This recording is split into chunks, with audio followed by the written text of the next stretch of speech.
Today I'll show you how to separate audio from a video.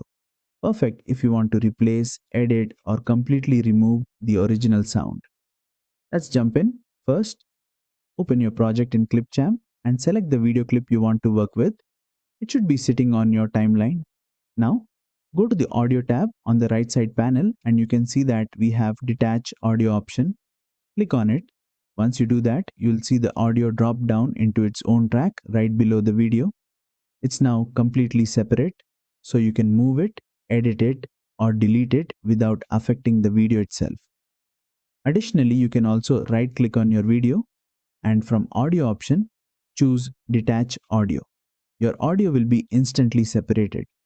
This is super useful if you are planning to add background music, a voiceover, or just want more control over your audio mix.